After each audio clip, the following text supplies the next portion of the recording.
महाराष्ट्र में राजनीतिक उठापटक को देखते हुए एक बार फिर ये कयास लगाया जा रहा है कि अजीत पवार भारतीय जनता पार्टी का हिस्सा बन सकते हैं और इसके साथ ही उद्धव ठाकरे गुट की शिवसेना को करारा झटका लगेगा।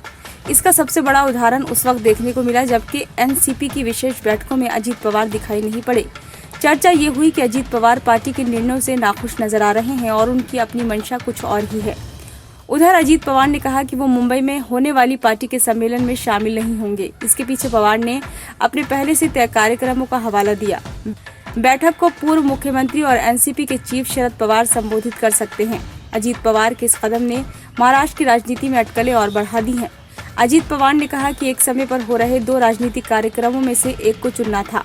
मुंबई में पार्टी की बैठक में शामिल न होने के सवाल पर उन्होंने कहा कि किसी को इसको लेकर कोई संदेह नहीं होना चाहिए। अजीत पवार के सम्मेलन में शामिल न होने पर एनसीपी ने कहा कि वह हमें छोड़ने के बारे में नहीं सोच रहे हैं।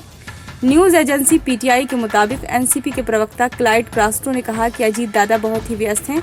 वो पुणे में कई कार्यक्रमों का निमंत्रण स्वीकार कर चुके हैं। ऐसे में कोई नेता एक प्रोग्राम में नहीं आता है तो इसका मतलब ये नहीं है कि वो पार्टी छोड़ने वाले हैं।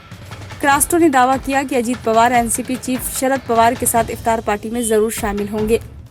अजीत पवार के अगले राजनीतिक कदम के बारे में अटकलें पिछले सप्ताह तब शुरू हुई जब उन्होंने अचानक अपनी निर्धारित बैठकें रद्द कर दी और ऐसी टिप्पणियां की कि जिन्हें बीजेपी और मुख्यमंत्री एकनाथ शिंदे के खेमे के प्रति नरम माना गया।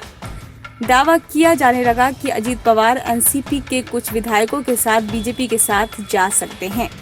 हालांकि इस पर हंगामा मचने के बाद अजीत पवार ने सफाई दी और कहा कि वो कहीं नहीं जा रहे हैं। शरद पवार ने भी अटकलों को विराम लगाते हुए कहा कि अजीत पवार हमारे साथ हैं।